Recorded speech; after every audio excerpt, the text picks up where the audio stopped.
सावरकरांच्या आठवणीबरोबर त्यांच्या कवितांच्या आठवणी येतात आणि त्या कवितांशी तुमचं फार जवळचं नातं आहे असं मला वाटतं. कारण हृदयनाथांनी त्या कवितांना चाली दिलेल्या आहेत, आपण त्या गायलेल्या आहेत आणि लक्षावधी लोकांच्या मनापर्यंत त्या कविता पोचलेल्या आहेत. मला वाटतं एका अपूर्व योग जुळून आला. सावरकर मोठे आणि तुमच्यासारख्या जगद्विख्यात गायिकेचा आवाज त्या कवितांना मिळावा, तुमचं मनही त्या कवितांच्या पाठीशी उभं राहावं, हा एक रत्नकांचन योग आहे असं मला वाटतं. कारण आपल्या आवाजाबरोबर गेली 40 वर्ष भारतासारखा एक विशाल देश तुमच्या सुराबरोबर गाणी गुणगुणत राहिलेला आहे आणि हे सूर सावरकरांच्या कवितेच्या पाठीशी उभे राहावेत, हा एक अपूर्व संगम घडून आला असं मला वाटतं. सावरकरांची ही जी गाणी तुम्ही म्हणलेली आहेत ही केवळ गाण्यासाठी गाणी म्हणली तसं मला वाटत नाही. त्याच्या पाठीमागे काहीतरी तुमचं प्रेम आहे, जिव्हाळ आहे, तळमळ आहे, कळकळ आहे, काही निष्ठा आहेत असं वाटतं. तर हे कशातून निर्माण झालं? सावरकरांचा तुमचा संबंध कसा कसा येत गेला? तात्या खरं म्हणाल तर आमचे फॅमिली मेंबरसारखेच होते. अच्छा. आमच्या घरात वारंवार त्यांचा उल्लेख होत असे. माझ्या अगदी लहानपणची एक आठवण आहे की माझे वडील एक दिवस हरिजन वस्तीमध्ये जायला निघाले होते आणि मी हट्ट करत होते की मला पण यायचं आहे. तेव्हा आई मला म्हणाली की तू जाऊ नकोस, त्यांना जाऊ दे. तर मी बाबांना विचारलं तुम्ही कुठं चाललात आणि तिथं कोण येणार आहे? तर त्यांनी मला सांगितलं की आज हरिजन वस्तीमध्ये सहभोजनाचा कार्यक्रम आहे आणि तो तात्यांनीच ठेवलेला आहे आणि मी आज तिथं जाणार आहे. त्यावेळेला हरिजनांबरोबर सहभोजन म्हणजे एक फार मोठी गोष्ट होती आणि तिथून तात्यांची माझी अशी ओळख झाली. मध्यंतरी काही अर्थातच माझे वडील जोपर्यंत होते तोपर्यंत त्यांची आमची गाठ पडली नाही आणि नंतर मी तात्यांना मुंबईला भेटले. म्हणजे त्यांना मी माझ्या एका चित्राच्या मुहूर्तासाठी बोलवायला गेले होते. तेव्हा मला तात्या म्हणाले की मी फार अभागी आहे, तू काही मला नेऊ नकोस, तुझं चित्र चालणार नाही एखाद्या वेळेस. तर मी तात्यांना सांगितलं की म्हटलं माझं चित्र चाललं नाही तरी हरकत नाही, पण तुम्ही मात्र यावं आणि त्याचा मुहूर्त करावा अशी माझी इच्छा आहे. आणि ते आले त्याप्रमाणे. ह्या मुहूर्ताच्या याच्यानंतर मी तात्यांकडे आमचं येणं जाणं वरचेवर होऊ लागलं आणि माझ्या वडिलांना माझ्या आईचे हातचे काही पदार्थ आवडत असत. रत्नागिरीला ते असताना माझी आई त्यांना पाठवत असे नेहमी. तर इथं सुद्धा मग आम्ही त्यांच्यासाठी घेऊन जात असो आणि ते मोठ्या कौतुकाने, जरी त्यांची तब्येत बरी नव्हती तरी ते खायचे. त्यानंतर तात्या फारच आजारी झाले आणि पुणा युनिव्हर्सिटीने त्यांच्या नावाने मला वाटतं सावरकर अध्यासन म्हणून एक चेअर ठेवली आणि त्याच्यासाठी आम्ही एक कार्यक्रम करायचं ठरवलं होतं. त्या कार्यक्रमामध्ये हृदयनाथनी तात्यांचं सागरा प्राण तळमळला ही कविता घेऊन त्याला चाल लावली. ज्या दिवशी कार्यक्रम होता त्या दिवशी मी तात्यांना बोलवायला गेले. म्हटलं तुम्ही या कार्यक्रमाला यावं अशी आमची फार इच्छा आहे. पण त्यांच्या पायामुळे त्यांना येणं शक्य नव्हतं आणि त्यांनी मला सांगितलं की तू आली ना, मी जरी तिथं आलो नाही तरी मी इथं तुम्हाला ऐकेन आणि माझा आशीर्वाद आहे तुम्हाला. आणि त्यांचा आशीर्वादच घेऊन मी आले आणि त्या दिवशी हे आम्ही पाची भावंडांनी गाणं तिथं गायलं होतं. ही माझी तात्यांची नाही मुंबईला. शंकरराव, हे सागरा प्राण तळमळला हे गाणं माझ्याकडे जरा आलं, त्याला चाल लावायची मी इतका विलक्षण भारावून गेलो त्या दिवशी. कारण ते गाणं बघितल्याबरोबर मी मनाने एकदम 1942-43 मध्येच पोहोचलो. कारण मी आजारी होतो खूप आणि मी रडायला गेलो की आई, माझ्या ज्या वडिलांनी ज्या नाटकात कामं केलेली आहेत त्यात त्या नाटकाची पुस्तकं मला वाचून दाखवायची.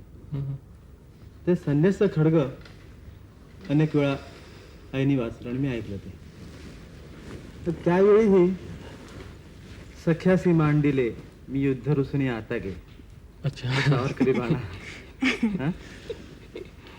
हा साहित्याचा सूत्र असं अगदी आजपर्यंत 42 सालापासून असं जसं एका चांगल्या कापडाला असं छान अस्तर असतं, असं हे अस्तर आमच्या अच्छा असा उलगडा आहे त्याचा. हा. विलक्षण मी ठरवून गेलो जरा हे. आणि मी तात्यांच्या घरी पोहोचलो सर. आणि हृदयनाथ दीनानाथ जरा मोठ्या अक्षरात आणि मंगेशकर अधिक मोठ्या अक्षरात, कारण वरती सर्व वर्णी लागावी लवकर म्हणून मला वरती बोलवलं. चतुराई. थोडीशी. आणि माझी लहान मुलाशी असं बोलतात तसे ते बोलत होते.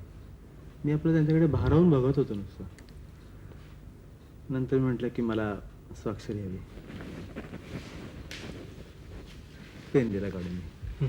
मला विचार याला काय म्हणतात. झरणी सेक्रेटरी लेखणी. आग्रह असेल फार. मला की तुम्हाला या गोष्टींचा नाद दिसतोय. मग एक पुस्तक दिलं, त्याच्यावर सही करून दिलं. अक्षर सुधारा. तुमचं अक्षर तर चांगलं आहे. त्यांचा आशीर्वाद येतो. या शंकरराव तुमचं पाठांतर फार छान आहे. आहे थोडं. थोडंसं नाही, फार छान आहे. बरं ठीक आहे. तात्यांच्या काही चांगल्या ओळी आहेत आठवते.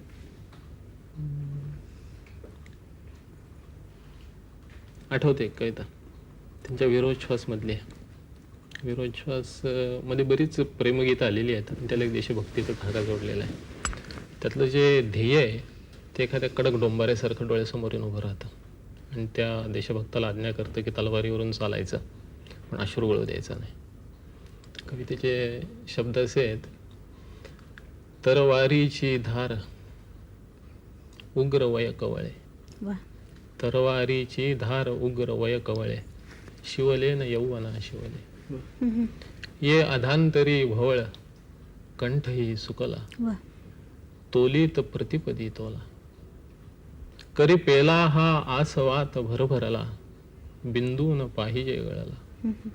रे डोंबारी उग्र खेळ तव धारेवर नाच नाचता यारे. हे रक्त गळे गळू दिधला, ना थेंब हलून तो प्याला. आणि म्हणून धिकजन वदला, करी हा पेला रिताची धरीला. हे खरेच असे तुझसी तरी वाटो ना, छळी विरह वेदना प्राण. वा. अशी कविता.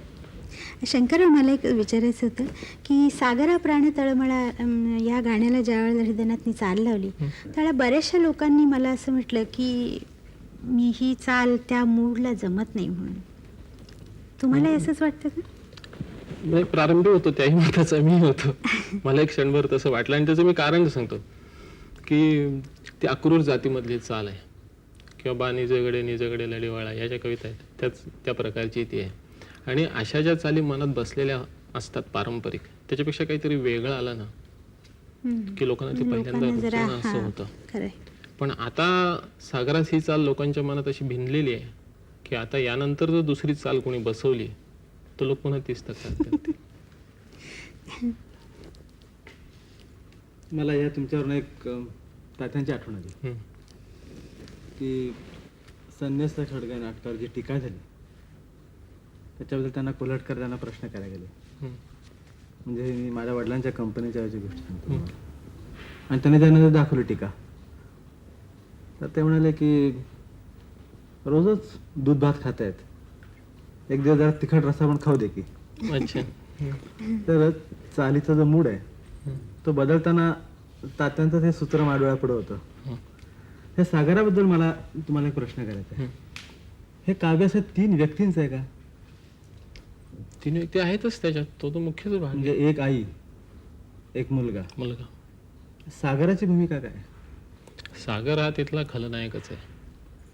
अतिशय कपटी, दुष्ट, फसवा, काव्यवाज असा तो सागर तिथे घेतलेला आहे. आणि त्या आई आणि मुलाचं प्रेम आणि त्याच्यात व्यत्यय आणणारा, त्यांची त्या ताटातूट घडवणारा सागर असा तो खलनायक त्या ठिकाणी उभा केलेला आहे. पण पहिला अंतरा 4 कडवे बघा, त्या दुसऱ्या कडव्यामध्ये सागराचा उल्लेख नाही, बाकीच्या 3 कडव्यात उल्लेख आहे. तर काही विशिष्ट कारण आहे त्यासाठी?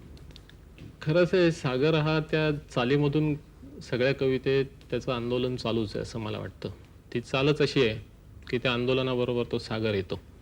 पण दुसऱ्या कडव्यात म्हणजे शुकपंजरी वाहरेने शिरावापाशी तर त्याच्यात त्याचा उल्लेख येत नाही. याचं कारण असं आहे की ती ताटातूट झालेली आहे आणि त्या नायकाच्या मनाला जे कसं हताश पण आलेलं आहे ते हताश पण त्या दुसऱ्या कडव्यामधून तिथं दाखवलेलं आहे आणि म्हणून तिथं उल्लेख त्याचा आलेला नाही असं मला वाटतं.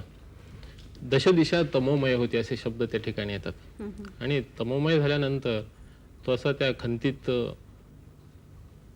एकाग्र झालेला आहे म्हणून तिथं सागर आलेला नसावा असं मला वाटतं. मग हे फुलबाग, ती आम्रवृक्ष वगैरे जे शब्द आहेत हे सगळे असे नाही हिंदुस्थानाला उद्देशून आहेत की आणि त्याच्यामध्ये काही नाही, ही आता ताटातूट झाली आणि आता परत आपल्या आईची आणि आपली गाठभेट होणार नाही यांनी हताश झाल्यानंतर ती सगळी अशी देशाची चित्र त्यांच्या डोळ्यासमोर फिरायला लागतात. ती आमर वृक्ष वत्सलता दिसते, त्या लता दिसतात, आणखीन तो बाल गुलाब आणि मग फुलबागेवर ते येतात. आणि मला असं एक वाटतं बरं का की या ठिकाणी हे नुसतं निसर्गाचं चित्रण नाही आहे. तर ती आम्र वृक्ष वत्सलता असं म्हणत असताना त्यांच्या घरातली कुठली तरी व्यक्ती डोळ्यासमोर असावी. तो बाल गुलाब हे आता असं म्हणताना कोणीतरी व्यक्ती डोळ्यासमोर असावी. ती सूचित ठेवली त्यांनी फार चतुराईने आणि ते चांगलं झालेलं आहे. आणि फुलं बाग आम्हाला हा या पारखा झाला तर ही सगळी माणसं आणि हा देश मला पारखा झाला याचं दुःख त्या ठिकाणी व्यक्त केलेलं आहे. पण ह्या गाण्याच्या शेवटच्या कडव्यात परत सावरकडे बाणा आलाय बघा. आलाय, चांगला म्हणजे कडवेपणाने आलाय. नुसतं तसं नाही, परत कडवेपणा आला तिथे पण बघा. नाही त्याचे फार वेगवेगळ्या भाववृत्ती त्याच्या येत गेलेल्या आहेत. पहिल्यांदा त्याने सावरकरांचं असं असतं की तो बुद्धिवादी आहेत, तो सागरावर त्यांनी तो आरोप ठेवलेला आहे कायदेशीर की तू वचनभंग केलेला आहेस. दुसऱ्या कडव्यात तो हताश पण आलेला आहे. तिसऱ्या कडव्यात त्या आईचं आपलं प्रेम किती ते त्यांनी सांगितलेलं आहे. सागराला कळावं म्हणून त्याच्याच भाषेत त्या सरितेच्या प्रेमाची शपथ त्याला घातलेली आहे आणि तेही ऐकत नाही. पाहिल्यानंतर तो खवळलेला आहे आणि का वचनभंगीशी आईसा संतप्त झालेला आहे. आणि मग शेवटी त्यांनी ते ब्रह्मास्त्र काढलेलं आहे की अबलान माझीही माता रे, कथिल हे अगस्तीसा आता रे, जो आचमनी एक क्षणी तुझं प्याला, सागरा प्राण तळमळाला.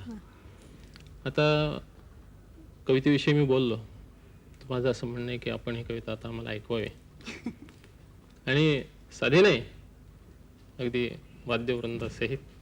दीदी गाणं अगदी अवश्य. हा कार्यक्रम संग्रहित असल्याने ध्वनिचित्रमुद्रण सदोष असण्याची शक्यता आहे.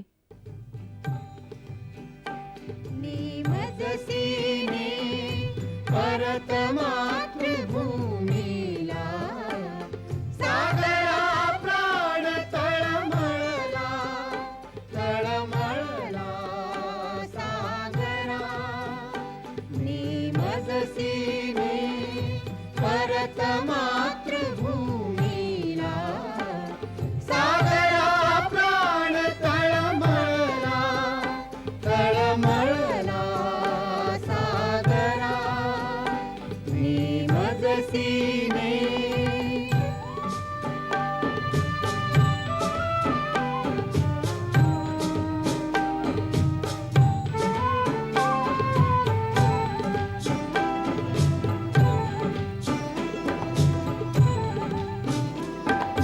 भूमातेच्या चरणतला तुझ धूता, मी नित्य पाहिला होता.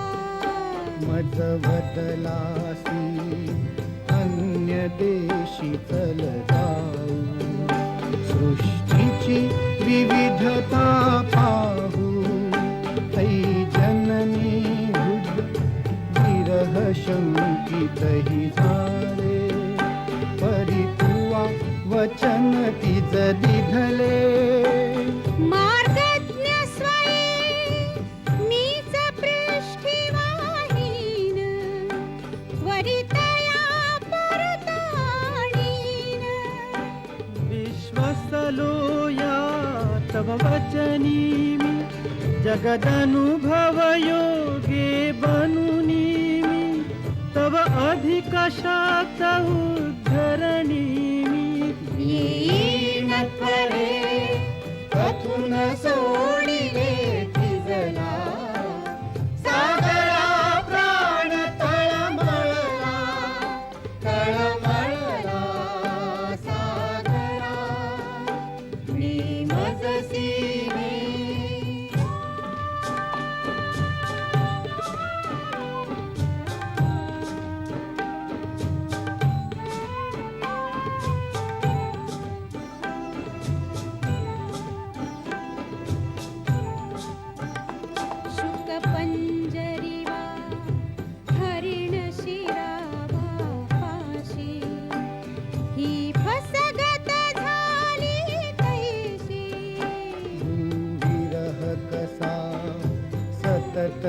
पाहूया पुढती दश दिशा तमोमय होती गुणसुमने मी वेचियली या भावे प्रीतीने सुगंधा घ्यावे जरी उद्धरणी व्ययन तिच्या होसाचा हा व्यर्थ भार विद्येचा ही आम्रवृक्ष वत्सलतारे नवकुसुमयुता त्या सुलतारे तो बाल गुलाब ही आकारे फुलबाग मला काय पारखा झाला सागरा प्राण तळमळला तळमळला सागरा मी मजसीने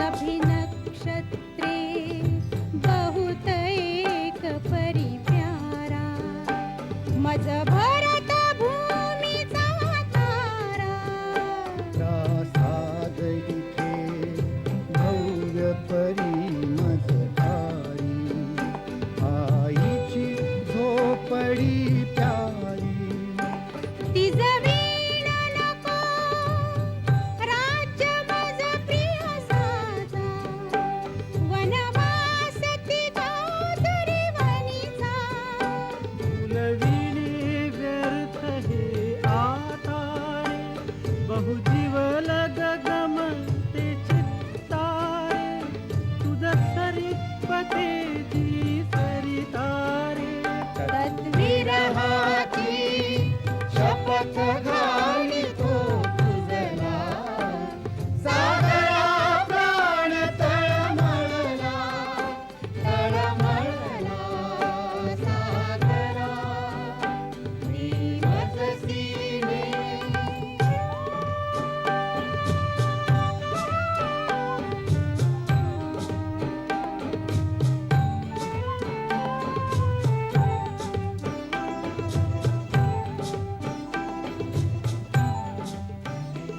या हीन मिशे हससी निर्दया कैसा का वचन भंगिसी ऐसा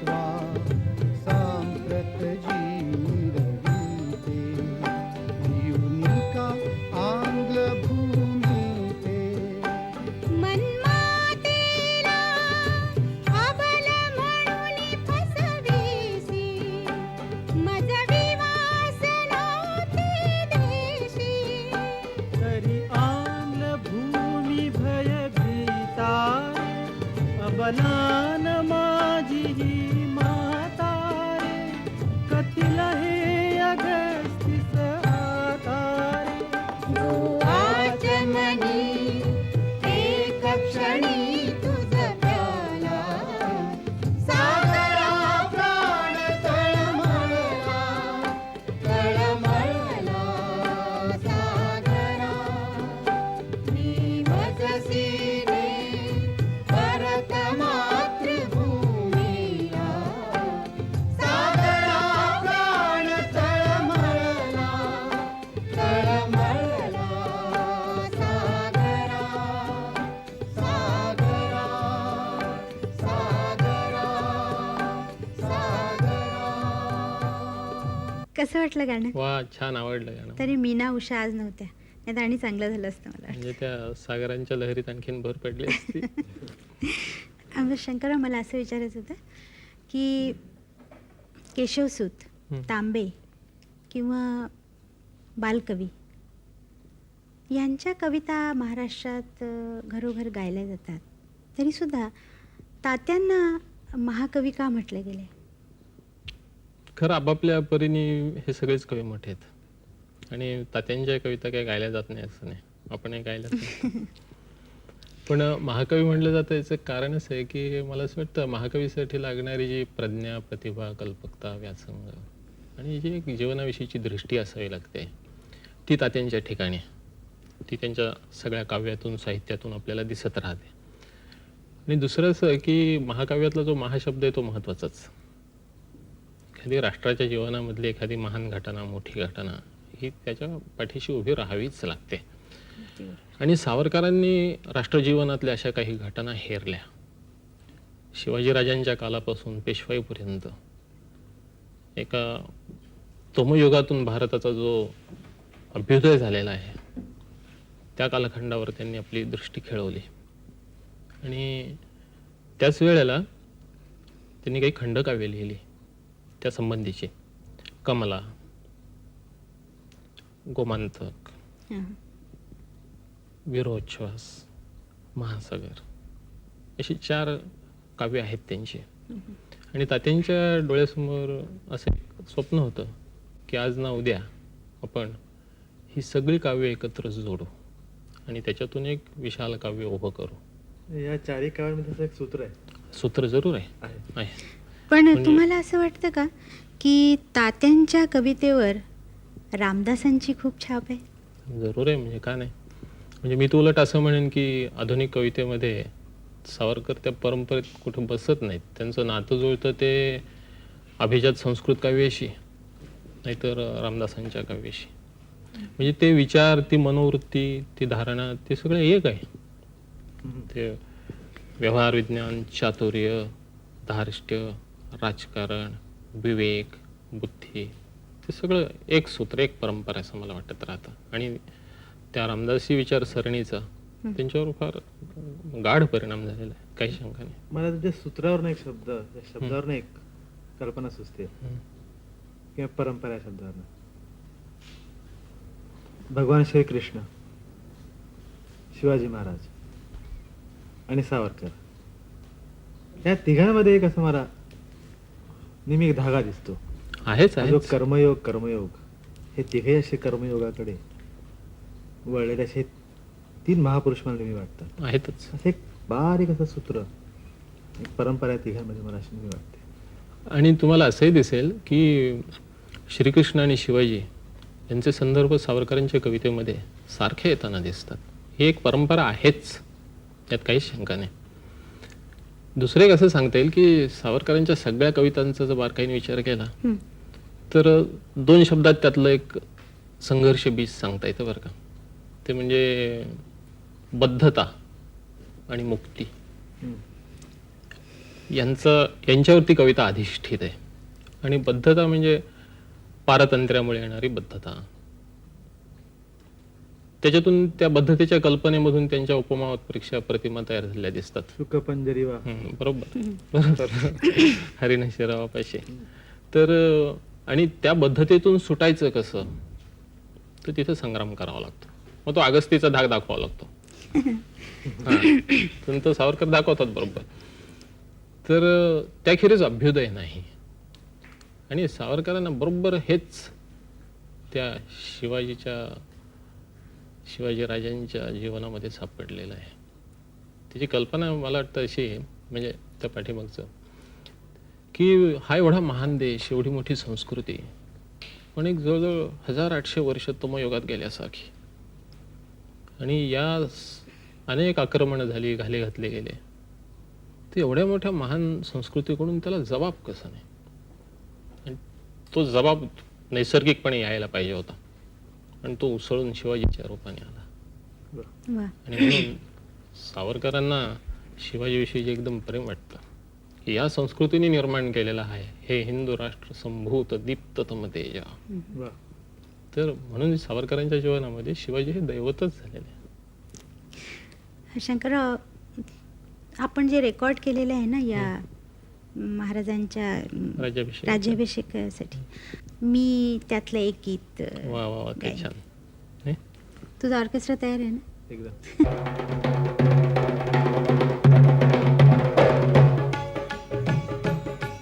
हे हिंदू शक्ती संभूत दीप्तितम तेजा, हे हिंदू शक्ती संभूत दीप्तितम तेजा, ईश्वरी ओजा हे हिंदू श्री सौभाग्य भूतीचा साजा नृसिंहा प्रभो शिवाजी राजा हे हिंदू नृसिंहा प्रभू शिवाजी राजा प्रभो शिवाजी राजा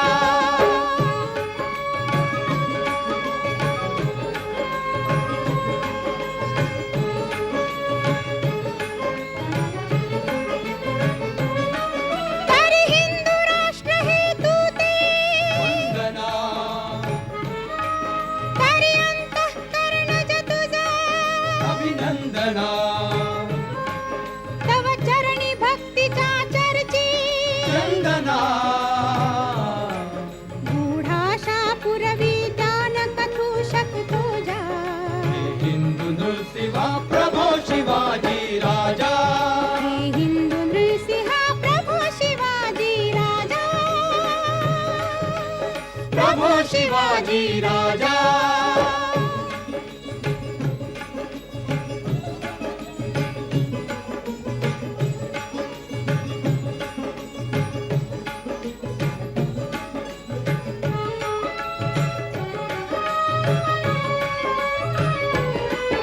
जी शुद्धी हृदाची रामदास शिरडुलवी जी बुद्धी पाच शायास शत्रूच्या झुलवी जी युक्ती कूटनीतीत खलासी बुडवी शक्ती बलोन्मत्तास पदतली तुडवी ती शुद्धी हेतुची कर्मे राहू दे ती बुद्धी भाबड्या जीवा राहू दे ती शक्ती शोणिता माझी वाहू दे दे मंत्र पुन्हा तो दिले समर्थे कुजजा हिंदू नृसिंहा प्रभो शिवाजी राजा हे हिंदू नृसिंहा प्रभू शिवाजी राजा प्रभो शिवाजी राजा हे हिंदू नृसिंहा प्रभू शिवाजी राजा हिंदू नृसिंहा प्रभो शिवाजी राजा